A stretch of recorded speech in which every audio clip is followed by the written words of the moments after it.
in a company which gives you dividend. Today, companies which are growing, they are in losses. So your valuation is growing and your company is losing money. So it is unique phenomena. So people like us cannot even relate to that phenomena, but probably young generation, they relate to this phenomena. So for us, thinking something like that itself becomes very difficult. So we also need to unlearn and then learn new things. So I keep on meeting young people. So this is something that we need to learn. I'm going to keep the floor open for questions. So before, just one last question before that. You have like 4,000 employees. You have laborers, you have drivers. How do you manage to motivate them to take accountability? Otherwise, like somebody will be phoning up from Kerala, yeah, axle tool gaya. Anything can happen, na? So how do you manage to motivate so many 4,000 employees to take accountability? And typically, how do you like get them there? 3-4 things. One is, see, different kind of category of employees require different kind of handling. So I always say I can handle drivers, I cannot handle software engineers. Because drivers is very emotional category. So if you emotionally connect with them, they will stay with you. They are not much bothered about their money. You will find it shocking. But drivers, they do not mind taking less salary from the owner who is treating them well. So we treat them well. So out of 4,000, we have 3,500 as blue collar. So like drivers, cleaners, mechanics. You cannot connect with all of them. So how do you do it? There are methods of connecting with these people. Second is, what is important is, building team is of course important, but delegation is very important. If everything starts coming to you, then I cannot sit here and even talk to you. I will be always on phone. So delegation is very important. As your organization grows, unless you delegate, you cannot grow, first thing. Otherwise your life will become miserable. So, and delegation requires courage. Delegation requires systems and processes at place. Delegation requires some controlling mechanism. Delegation requires right kind of MIS.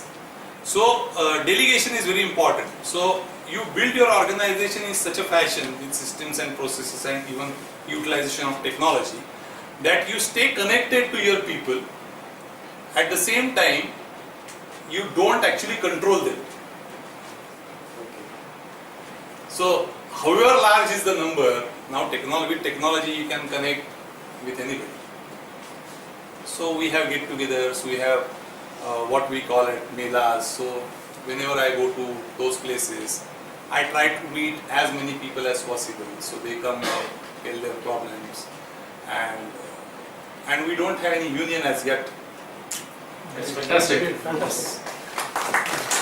Because whenever I go and meet people, I tell them I am your union leader. Because whatever is unjustified, I will correct it immediately. If it is my mistake, I will accept it and correct it immediately. And that is what we do. And we believe it. And whatever is not possible, it is not possible whether you bring an outside union or your internal union, that is not possible. But we include even drivers and conductors into our discussions. So we have internal discussion meetings, so we include them. So they should also feel part of a management, na? Otherwise management and workers, then if you have two different kind of people working together, that clash is bound to happen. So we try to avoid that. Still, I mean, there are problems and issues, but you can handle them better if you have some systems. This is fantastic. 4,000 people, no union. Really, hats off to that. So I'm keeping the floor open. Does anybody have a question they would like to ask? How do you end up managing politicians? That also requires different kind of treatment. So, see, for example, I can give one episode. In one of the city. Some politicians wanted money from me. So I said our business is such that we cannot afford to give you money because it comes through competitive bidding, plus it is such a competitive field. So we cannot, if you want, I can walk away. But because we run buses, you can build infrastructure, you can build depots, you can build bus stops. So I can provide you goodwill. So what I give you, I give you goodwill. I will provide good service, I will give you goodwill. On that goodwill you can create infrastructure and earn whatever you want out of it. How does it matter? Second issue is always take this person, take that person, driver, conductor, cleaners. So we take them on one condition.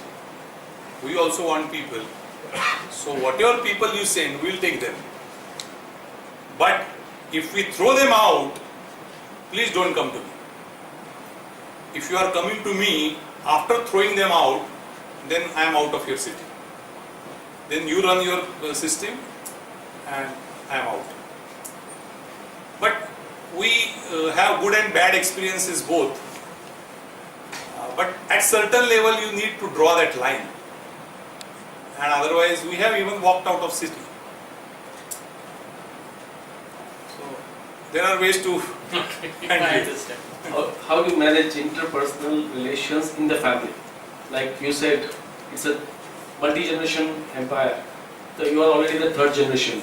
And presently we have some photos which show that 3 generations are already working in your company. So how do you manage, like, how do you take advice from your dad, and how do you, you already told us how you advise your children. They are into different field, luckily for you. So how do you manage that?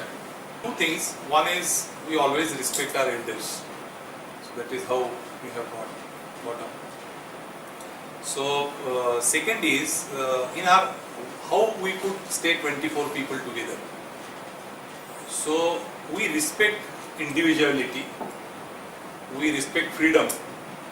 So all of us are into different businesses. So no one was dependent on anyone else for money. So our money matters were never discussed in our house. Secondly, everything was well managed by my auntie and my mother. So they had some different rules. Who will bring in milk, who will bring in this, that, whatever, they had some formula. Including who will do cooking at what point of time. Apart from that, you are free to do whatever you like. So giving enough freedom and individual to grow, that is how you can stay together. You require to do some compromises, but with that compromises there are a lot of benefits also. True. It's good to see so many people There are together. many, in next photograph there are many. This is my younger son who makes that chappers footwear. This is my elder son who has joined our cargo business. This is my elder brother who is educationalist. He was Vice Chancellor of Symbiosis University, HOD of Pune University Health Science, is Dr. Bhushan Patwardhan. He is Sriram Bhave, he owns this Vadeshwars. His sons, his daughter, son-in-law, and then our respective wives and children. Nice. Excellent, nice. Anybody else any other question? What detailed insight would you like to give to someone who is into motorcycle rental business in Tier 1 cities? Motorcycle rental business in Tier 1 cities. Like Pune. It's an excellent business for last mile connectivity. And have you been to Goa? Yes. Have you studied their model? Yes, sir. You need a license to rent a motorcycle. Yes. I don't think they have opened up that in Maharashtra. They have. They have? Okay. Then you can always start it. I mean, you can start from small, go to companies or go to corporation, take some place for stands. And network is a big problem. If you are giving it on rental, then that person need to come back to that location. So you need to have multiple locations to give it back.